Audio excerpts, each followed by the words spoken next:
What's going on, runners? Welcome back to the run. Thank you guys for tuning in once again. To all my subscribers, I appreciate you guys. For all my new subscribers, really appreciate you. And for those that have watched and are considering subscribing, I appreciate you as well. Please consider subscribing. All of you guys, please make sure you guys like for the algorithm. Help me get a little bit more traction. Help your comments and your ideas get pushed out to the masses. And let's start the show. So, how's everybody been doing? How's everybody's week been going? How's everybody's life been going? I know it's the weekend. I usually seem to drop these on the weekend because my weeks are busy, but I hope you guys are parked, making some good money, doing some good things. Um, all my new CDL holders, congratulations. Welcome to the world of trucking or transportation. My class B's, my class A's, and there's money out here to be made. Speaking of money to be made, let's talk about this real quick. Let's talk about the first thing, this trucking recession. Now, I've seen a lot of people talk about the trucking recession's over. I watch this guy Trucks. He did a video on it. I like his channel. Freight Waves has did a video on this. I watched a little bit of it. And there's a couple of other people that have done videos on like the trucking recession. And I just got something to say about this. Though it may seem like trucking it's ebbs and flows in trucking. So though it might seem like it's getting better, and it should be getting better over time, there's still too many trucks on the road, and not in a bad way. Like for all you guys that are getting started and getting out there, like I'm not talking about you. I'm talking about these trucking companies that popped up over the last 3 years that don't have enough capital to sustain themselves. There's truckers going out of business left and right. There's one that a Midwest carrier just went out of business. There's trucking companies that haven't been able to maintain their safety ratings, getting too many DOT violations, things like that. It's just so much going on out in the world. Trucking is a busy, busy world. And once you guys get out there, you'll see. But it's going to get better. It's not going to happen overnight, but it's going to get better. We just got to get a lot of these, I'm going to say, not real trucking companies and drivers off the road. Once that happens, it's going to loosen that knot. It's going to straighten everything else back. Now we're going to be back probably, maybe not 2020 vibes, like 2020, 2021 vibes, but maybe, or 2022 even, maybe more so like pre-2020. The money's going to be there. The freight is going to be there. It may not be as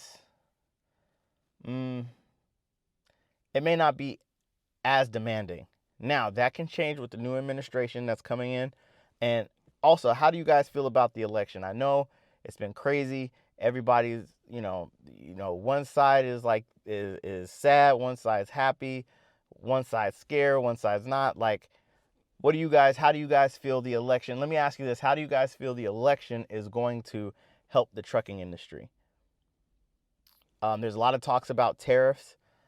Is that going to help us? I feel that the tariffs are just going to be used as a negotiating tactic at first to see where everybody's head's at, just to kind of get the feelers out there to be like, okay, let's see how far I can push this way and far I can push this way and what the repercussions are. But what we all want as truckers is more items coming into the U.S. through the ports so we can get it on the road and get into these stores so we can make our money, right?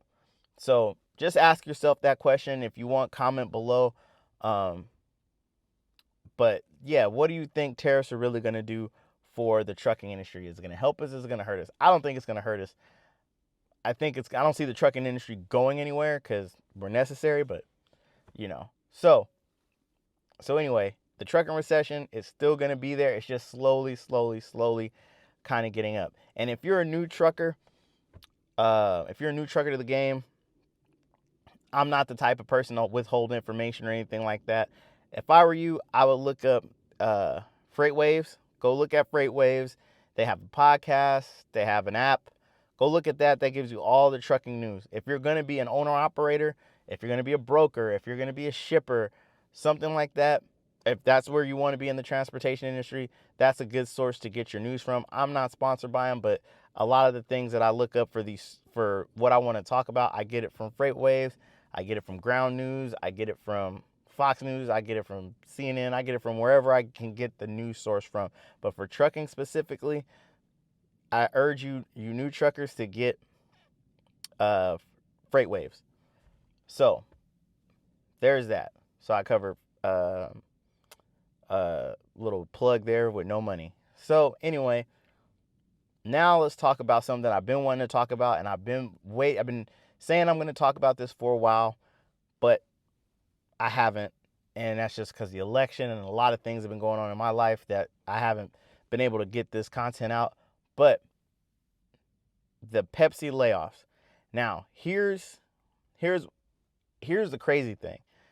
The Pepsi people, and this goes for the warehouse, the drivers, the sales, all those people that were unionized people, everybody got laid off in the middle of the night. And I went over it in my last video of how I was affected by the same thing. But it's not just the plant in Chicago that closed. I think they closed like 4 more plants the same way. And then another company did it. I went to look for the story. I couldn't find the story. But I think it's like 4 other plants that this happened to. And that sucks. It sucks because, and this is why I asked the question, should we unionize, right? But even with the union, they still did some dumb stuff, right? And there's a violation of this thing called the WARN Act. And basically, this part that I'm going to speak to is that they are supposed to, per their contract, they're supposed to let the workers know, I think 60 to 90 days before a plant closure. That way, the workers can start looking for jobs, and they can start looking for different types of employments. People can get their severances put together, stuff like that, right? Retirements can take place, whatever. But here's what I think, and here's why I think they don't give a damn. These companies, I take that back. If you guys remember the story that I did with my time at McLean, right? They forgot that they had a system update, and they sent us our last checks while we were out there making our runs. Now, this forgetfulness of them happened at midnight, 1 o'clock. We're done with our routes probably about 2 in the morning, right? Think about this. They didn't let them people know, and this is my theory, it's not fact. They didn't let them people know because they wanted them to finish out the day. They wanted them to finish out the load, because if they would have known that they were getting laid off, if they would have got a message like we got a message, somebody's truck would have been parked in the middle of the freeway. Or a whole truckload of Pepsi and 7-Eleven would have just kind of went missing. Or 7-Eleven, Jesus Christ. Somebody's whole entire truckload of Pepsi products would have just disappeared. You know what I'm saying? That's what they told us. They told us, like, hey, we're glad that even though you guys seen that message, you know, you guys just didn't leave the product in the middle of the freeway or something like that, or under a bridge. Had I had known that this happened, probably. Nah, I'm not that type of person. I would have took the load back, though. I wouldn't have finished. That's for sure. I wouldn't have finished. Me and my partner wouldn't have finished. We had a heavy day that day. We wouldn't have finished. But I digress. I think the company wanted them to finish out their work day, get their product moved, and then lay them off. That way the company made their money, and that's it. Now we don't gotta wait. We still gonna pay y'all, but we don't need your services anymore. And it's weird to me because they're gonna turn it into a warehouse. But the warehouse people got laid off. So who's running the warehouse? And I get it if they say the building's old and they want to update it and all this stuff like that. But then also you have to think, who are they bringing in to take care of their customers? Now, from what I've noticed and from what I've seen, they'll hire a third-party logistics company to do that. They pay them lower. They don't have to pay out pensions. They don't have to pay out medical. They leave that to the other people. But they'll bring in a third-party logistics people they'll bring in a third-party logistics company, which has already been negotiated, in my opinion. I haven't seen it, and I haven't heard anything from the people on the ground, but that's what I assume, because you can't tell me that you just shut down a plant in the middle of the night, and these customers still need to get service. So it's either you're paying a little bit extra to get some people from another station to come down and do it, or you already had a third-party logistics partner already lined up, and they're going to go handle the stuff for you. And that's kind of effed up. Just like with my McLean thing, they already had their drivers ready. They didn't expect us to turn around and say, hey, well, we're going to take care of, why don't you let us take care of our routes since we already signed this contract, yada, yada, yada. I'm going to take my do-rag off because it's getting a little tight. Sorry, my hair is a little messy. I just got off of work. So anyway, they already had a plan for our customers to get taken care of before they even gave us the news. So somebody was already salivating like, oh, we about to make this money, but screw us, right? So sometimes unions, like those people are going to get paid. They're going to get more, I feel, and I haven't really read too deep into the WARN Act. Again, my week's been busy, but that provision really stood out for me. And if you know any more about it, please put it into the comments below, because I know some people are probably going to ask. But what bothers me is that these people are going to get paid. They're going to get paid 60 days. They're going to get paid the 60 days. So that'll take them, to January? But then what after that? There was a dude that was like a couple months away from retirement. What does he do then? You know, these jobs, people don't understand these jobs like where I'm at now, these warehouse jobs, if they pay good enough, not all warehouse jobs pay good, but some do. Some of these warehouse jobs, they negotiated benefits in their contracts, like tuition assistance, home buying assistance in some cases, really good medical plans, things like that. Now all that stuff is being taken away, and it's already a struggle for people to work out here. It's already a struggle for people to find jobs out here. And I've given, and this is gonna really hurt to hear, but you give yourself 12-hour days, 13-hour days to a corporation, to a company, overtime, all that, all those things, for them to just cut your lights out in the middle of the night. They don't care that somebody's probably legitimately going to cut your lights off in the middle of the night in a couple of days if you can't pay your electricity. Some men's wives don't work because they make good enough money to stay home and take care of the kids. Now that dynamic's got to change. These people don't think of that. They think of the bottom line, which is making a profit or just making their money. And I hate it. I understand that's how our system works, but had they would have handled this differently, Pepsi's image wouldn't have been scarred so bad. Had they would have gave these people 90 days, get a couple people through retirement, probably get everybody out of that's going to retire in that year, fix that, take the people that are getting ready to retire the next year, probably send them to other stations. So they could have did this a lot better than what they did. And they had no reason to do it like that. So are unions good in this situation? Yeah, because I feel like all the people that work there are going to get paid way more than their severances were. Like there's got to be a lawsuit coming. I feel there's a lawsuit coming, and I hope so, because that was BS. Now, for you guys that are here watching my channel, you're getting ready to get your CDL, you got your CDL, you're at your mega carrier, you're getting ready to go somewhere else. Before you take that step to go to the mom and pop truck company, or to run with your homeboy, or to run with your homeboy's cousin's baby daddy that got a trucking company, when you go to these companies, you have to look at their longevity. For example, I'm in waste collection now, right? You have your big players, Waste Management, Republic Service, you got Athens, you got UWS, you got Edco here, you got Ware, all these companies. The last two are UWS and Ware. They just been popping up over here, so I can't really say nothing about them too much. But Waste Management Republic, big companies, they're not really going nowhere. And if it does happen, you're going to see it way in advance that it's going to happen. It's not going to happen overnight unless something really, really bad happens in the company. And God forbid that happens, because I like this job.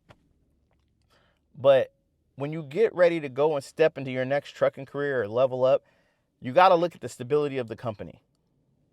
Is there a chance that that company is going to go somewhere in the next 5 years, let's just say? In the next 5 years, is it going to go somewhere? In the next 2 years, is it going to go somewhere, right? How do they keep their equipment? Because if they keep their equipment crappy and it's always in the repair shop and it's always getting fixed, those repairs cost money. Some of these repairs that happen on these trucks can bankrupt a small company. A new a new transmission for let's just say a fleet of 10, transmissions, engines, tires, like. So you got to see, how are they handling their maintenance? How are they upkeeping their trucks? How are the drivers upkeeping their trucks? Because at the end of the day, the drivers are the ones that make sure that the trucks stay. When I'm on the road, I don't want to damage my truck, because one, that's a ding on me, but two, that costs the company money that's in turn I get punished for, whether they want to give me more routes, a bonus, whatever. It's not going to happen. So when you're looking to take that next step, find you a company that's got some longevity and some stability, especially in your area. So if you're looking for a company, let's just say, I don't know, I use McLean, for example, because, I used to work with them. So, I don't know why my camera's like that. Okay. I think you guys can see me now. So let's use McLean, for example. They're based in San Bernardino here in Southern California. If I live an hour away, that's probably not going to be the best fit for me, right? Because if something happens with the company, now I live farther away, probably in a more expensive locale, that's probably not going to be the best. I waste more gas, I waste more money, I waste more everything. So try to look for something that you're close enough to. Now, if you're going back over the road, it really doesn't matter. But for you local guys, look for something that's going to truly make you local. You probably don't want to travel more than 30 minutes, I would say. At the most, you don't want to, because then if you're further away, you're going to call out more. But I kind of slid for a second. Just make sure that the company that you go with that it has longevity, and they're not going to put you in a bad situation. Next to that, make sure you're saving your money. You brand new truckers that are on the road, that are just getting there, and I know I mentioned this probably in a video long before. Don't be out there buying brand new J's, a new car. I don't even know where you would get the money for that, but I digress. Don't be buying, fancy clothes, anything. Listen, you're in a truck for 10 hours out of the day. Now, I get it. You want to look fly. Guys, girls, I get it. You want to look fly. You want to spend your money. I get it. But hold on to that, because at any moment, that can go away from you, even with the big carriers, even with the mega carriers. To be honest with you, you're in a different city almost every other night, so you can wear the same outfit and it's still a fresh new outfit, really. And then by the time you go to the city that you were at when you bought the outfit, it had been a while, so nobody's really going to notice that you were in that. So who cares? That's just me. Some of y'all might not agree, but I'll reuse an outfit. Don't want to waste anything, especially money. So what I would say is, save your money. Save every last penny that you get. The only things I would spend money while I'm on the road, and some of y'all may agree, some of y'all may not agree, even as a company driver, premium parking. At a Love's, at a Pilot. I'm always spending money on the parking. If it's available, I'm buying it. Because I don't want to be looking like a goofy trying to back into a spot and then people are just looking at me. Or I got to struggle for parking and then park in a cornfield or somewhere. And if, oh man, what's that? There's a Pilot. It's, I think it's Rapone. It's in California. And you got a Love's and you got a Pilot across the street from each other. The Love's, I think, has a Denny's, or the Pilot has a Denny's or something like that. But I think it's in Rapone. The Pilot across the street is horrible to park at. The Love's a little bit bigger, but you can't find any parking. Or it's vice versa. You guys correct me if I'm wrong. The one in Preston, California, same thing. The TA in Portland, or it wouldn't be Portland, it'd be like kind of Troutdale area. That can get full kind of quick. So I say all that to say I'm paying for parking. Point blank, I'm paying. That's the only time I'm really spending some money. But other than that, in all seriousness, there's no reason for y'all to spend no money. Stack your bread for the year that you got to drive to pay back your contract, or however long you're going to drive. Because when it does come, and for you company drivers, it's going to come different. It's going to come in the form of, I'll explain it like this. When I was with Swift the first time and I was on my Craft account, I can request to go anywhere that Craft service in our area, and they'd get me there. Hey, do you got anything going to Oregon? Yeah, we got some. Cool. Can you put me on it? Absolutely. Hey, I'm in Oregon right now. Can you guys get me to Phoenix in the next couple of days? Yeah, we could get you to Riverside and tap you over to Phoenix. Only thing we can't get you is Vegas, because, Vegas is weird sometimes. Yeah, I'll do it. See how easy that was? That's usually the conversations that I have with them. Oh, hey, I just want to run Phoenix, Northern California, Phoenix. Cool, we'll put you on that route. There's a route there. We'll make it happen. What it's going to look like when freight gets tight is like, hey, do you got anything going to Oregon? Freight's a little tough right now. We might need you to just sit down. We'll hit you back in a couple days. That's what that's going to look like. Then they're going to give you $100 a day, and that $100 a day is taxed. And you're stuck in the middle of Arizona, somewhere in the middle of California, somewhere Clackamas Falls, something like that, Oregon. Like, that's what it's going to look like for you, okay? So you want to have money saved up for those times when it does look like that. Don't go out and get no apartment. You live in your truck. Don't go out and get a brand new car. You already drive a $100,000 car. That truck is worth more than a nice Mercedes, and it drives a little bit better. So don't go out and spend all that money, because when the recession does come back, and it will, you're ready. One thing I heard when I was pursuing aviation is that you want to get to the airlines because your seniority matters. When you local guys, when you get to these local driving jobs, your seniority matters. So remember, last hired, first fired. That's you. So you want to try to make it up out of there as fast as you can. But also, you want to make yourself an asset, not a liability. They want to keep you there longer. So if you bring something to the table, like you got your doubles, triples, hazmat, right? All right, so a little technical difficulties. I got to clean my storage out of my phone because it decided to shut down on me. So I'm going to make the last part of this brief. Just make sure you make yourself an asset, not a liability. Make sure you have all your endorsements that you can. Make sure that, at least if you're brand new, try not to turn down anything. Try to accept everything. Be nice to everybody, polite, but not assert your dominance, but like be firm so people know not to play with you, and handle those things. Now, with that being said, listen, runners, it's a tricky world out there, dealing with this freight, dealing with the money, this new economy that we're going to run into. All I want you guys to do is stay positive. I want you guys to stay money hungry, run after that money, grab it and keep running for some more. But just be safe out there. Have a plan, execute the plan, because if you don't, you're going to run into problems. But I'm going to get up out of here because my phone's overheating. I just wanted to get back on and let you guys know what happened.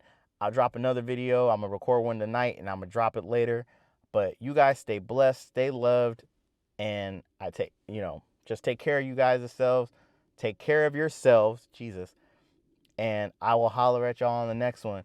Peace, love, stay classy, y'all.